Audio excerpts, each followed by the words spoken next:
Naturally, this investigation brought before Kubilai the problem of the poverty-ridden peasants. He granted relief on a large scale, distributing rice, millet, cloth, and huts. After a little of this, he found it necessary to provide for the aged poor, for orphans and the sick and crippled. By aid from officials within Yenking himself itself, he signed a decree ordering 30,000 poor to be fed from the public kitchens. It was against the traditions of the steppe dwellers to take from the strong to aid the aged and incompetent. He heard appeals from the frontier districts. A family at the Gobi's edge complained that the year before they had given food to a party of Mongol officers weather-bound there, and in this year the same Mongols had come by demanding food. The peasants feared that if they gave it again, it would become a yearly exaction. Kubilai sustained the peasants and required his Mongols to repay them in damages. His eager idealism was fed by the Chinese mandarins who had vision to see farther into the future, and Kubilai found that to carry out his public works and his agricultural reforms, he needed larger bureaus of educated Chinese. This machinery grew to massive proportions. Beside his chief ministers of the left and right, 10 others were appointed. Under these came the inspectors of departments, with 2 assessors of the right and 2 of the left, then the state reporters, and the great council that had been created at first to advise the new emperor. Beneath the council, 6 tribunals administered the departments of war, of the post, and others. Outside this vast central administration, the 12 prefectures had their own councils and governors.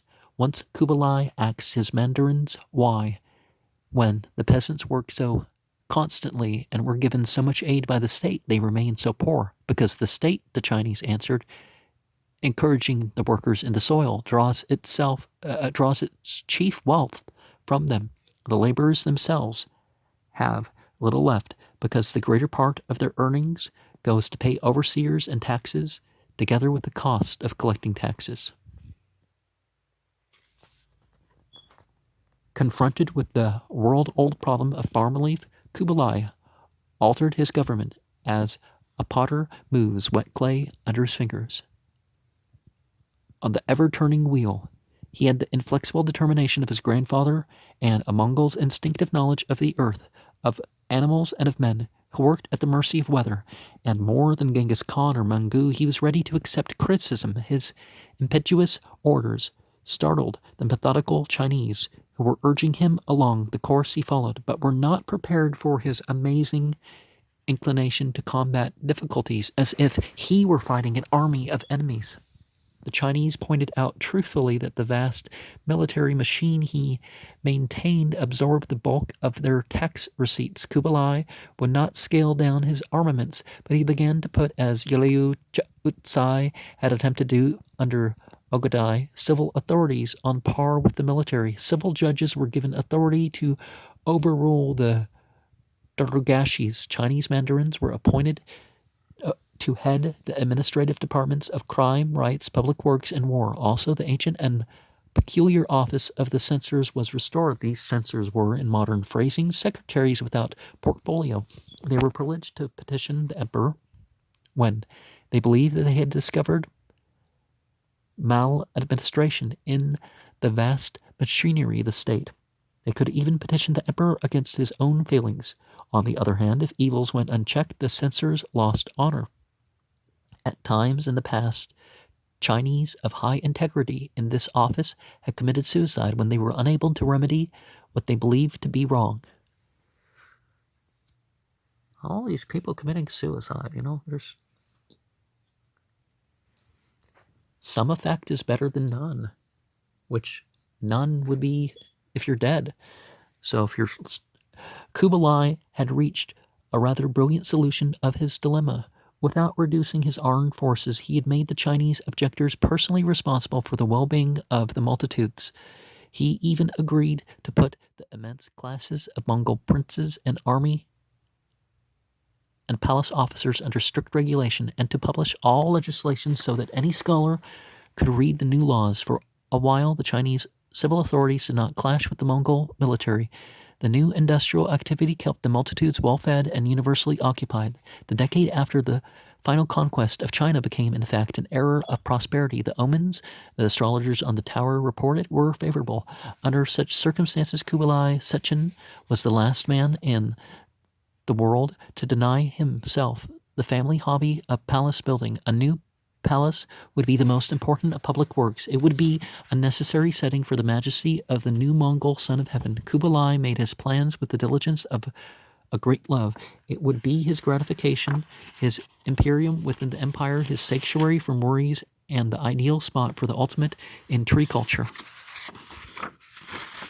He laid down its outer wall of clay brick as early as 1271, and he christened it the Tai-Tu, or the Great Court. Naturally, people called it Khanbalig in Mongolian, the city of the Khan, Kam Baluk of the Western visitors, because it was, in fact, a new city, since Yenking had been ruined and neglected besides by Mongols of the left wing. Kubilai selected a site outside the old walls, the ramparts of Tai-Tu enclosed in a lake, and an inner residence policed by the Mongol guard, the tower of the astrologers, and the barracks for the personal army of the Khan.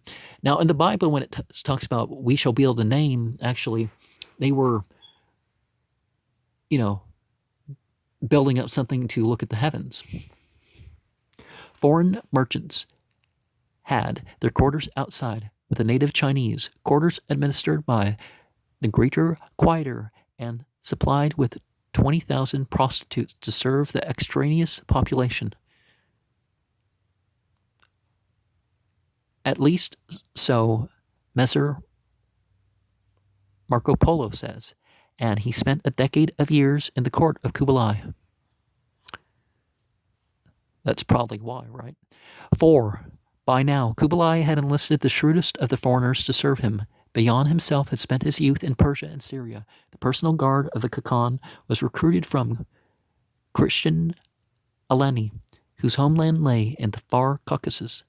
2 Germans served as chief huntsmen of the court, and the all-important minister of finance was a Persian, Ahmed by name. Some years before, Kubilai had sent the elder Polos back to the west to bring out to his court missionaries and scientists from Rome. The Venetian merchants had been unable to do this, but they had reappeared with the young Mark Paul. Between the devout and feeble-minded Marco and the aging Kubilai, a strong friendship grew. The young merchant, with no more imagination than a counting machine, amazed by the luxury he found around him, felt convinced that his greatest profit lay in serving Kubilai's person. Marco made notes of all he found unusual in his business trips around Cathay, around Kubilai, and Kubilai liked to hear him relate his observations when he returned to Tai-Tu. Marco Dizid tried to enter his glimpses of this dream world in a merchant's ledger, and Kubilai put him to work as a financial advisor of the Great Council, while Marco stored away his growing profits in the more precious jewels sewn in the padding of the heavy Mongol coast. So, if he lost the favor of the Khan, Messer Marco might at least hope to escape from Cathay with his wealth by wearing the great coat. But so methodically were the post roads policed that no foreigner could be expected to leave the empire without Kubilai's permission, and Kubilai would not give the young Venetian permission to depart until the best years of a generation had passed. Meanwhile, Marco's stock of precious stones increased, so he became, by circumstance, the medieval Boswell of a whimsical Johnson. He saw the inner palace of Tai-Tu with admiring merchant's eyes.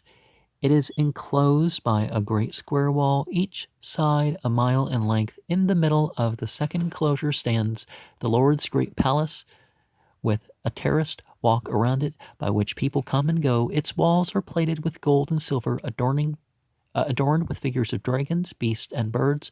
On the lofty ceiling as well, you see nothing but gold and silver and painting. Outside it is covered with vermilion varnish, shining like crystal. The hall of the palace is so vast that 6,000 persons can sit at table there. Kubilai had a native Mongol's delight in feasting his people, but his banquet hall was done in the Chinese manner. Near the table of the great Khan there is placed a buffet about 3 paces on each side, beautifully wrought with figures of animals carved and gilded, and holding a mighty vessel of pure gold from which wine, flavored with spices, is drawn. Kubilai had improved on Ogadiah's drinking fountain, but he contented himself with little wine and much mare's milk brought from the imperial herd of white mares, the milk that no one could drink, who was not of the blood of Genghis Khan, and you should know, the methodical Venetian adds, that those who wait upon the great Khan with his drink and some of the high lords, they have their mouths and nostrils covered with napkins of fine silk and gold, so that their breath may not taint the drink. And when the Khan is about to drink, musical instruments begin to play. When he raises his cup, all the lords and others of the company drop on their knees and bow to him, and then he drinks.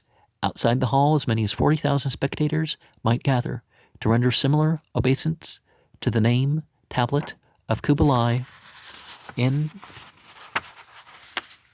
the courtyard. The splendor of the Son of Heaven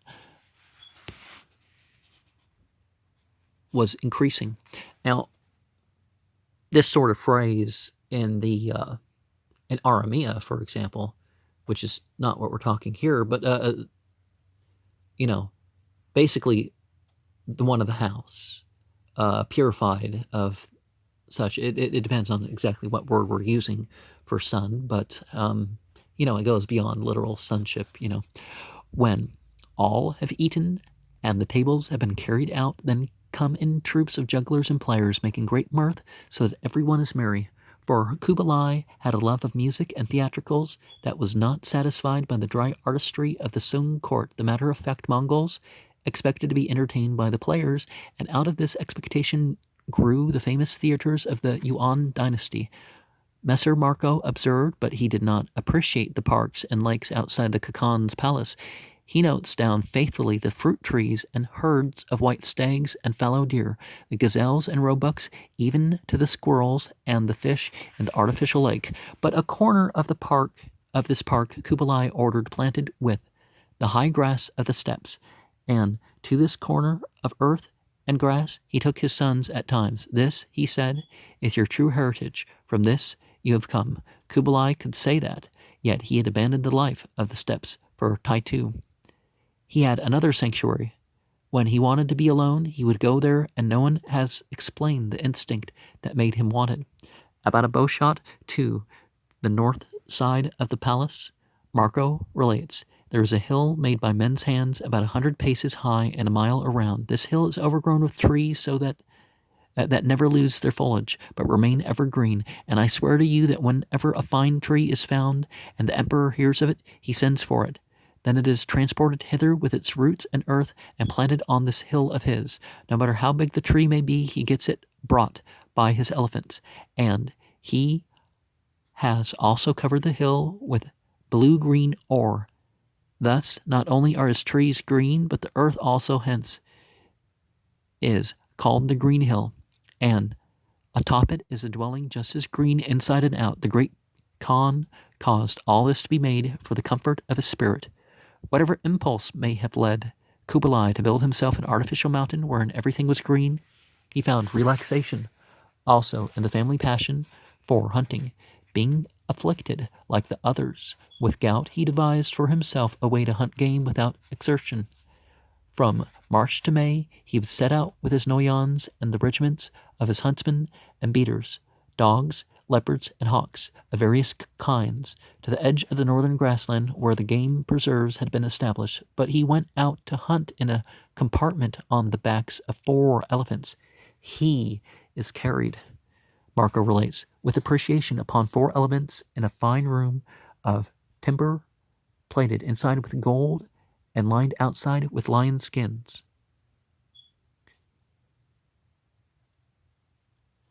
Beside him he keeps a dozen of his chosen gerfalcons.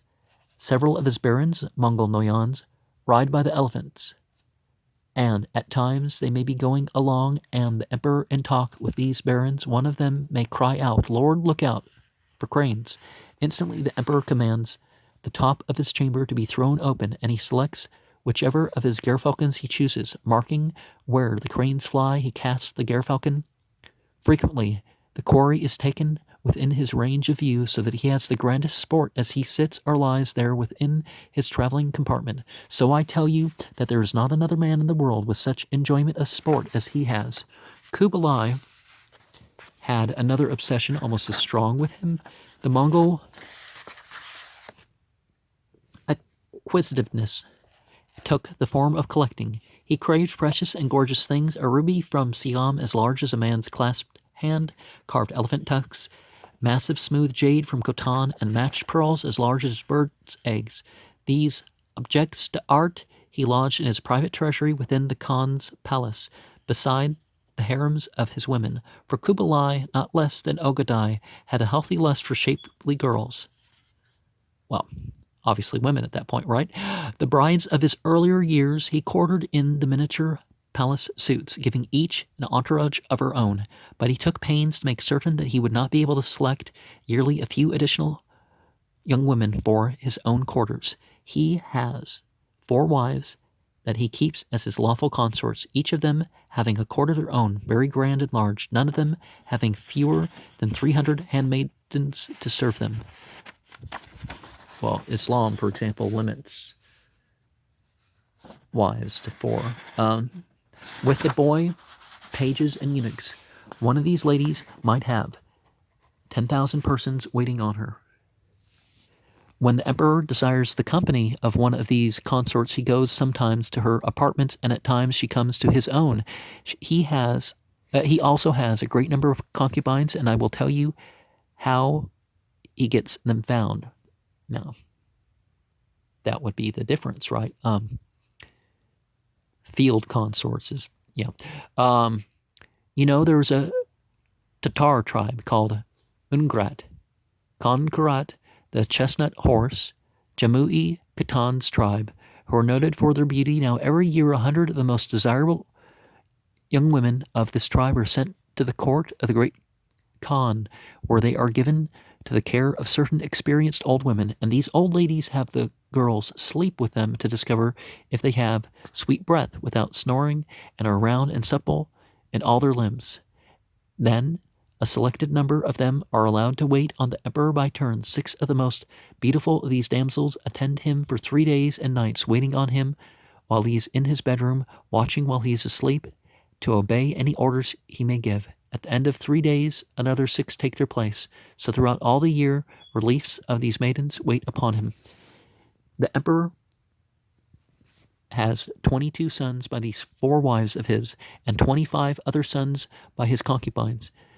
The great Khan is their sire and wisest among and most gifted man, the best to rule an empire that has been among the tribes of the Tatars. Now, in some cultures, concubine is the word used for concubine is not the same thing as like a live-in girlfriend or whatever. They are lawful wives. Kubilai's paper money. Well, they were the emperors. It's like anybody was going to stand in their way of that, anyways. But it was inevitable that Kubilai should finance his needs by printing currency. He knew of the Chinese experiments with banknotes, and in the first year of his reign, when his treasury needed filling, he printed an issue of banknotes as an emergency measure. He had no Yalu Tsai to convince him of the danger of issuing paper like this. He needed large sums for his public works and his farm projects, as well as for his enormous establishment at Taitu. Meanwhile, instead of deriving yearly treasure from the West, he had to meet the drain of the frontier war with Kaidu, and Kubilai could not understand why he should lack a continuous supply of money when the Chinese printing presses were able to make it for him.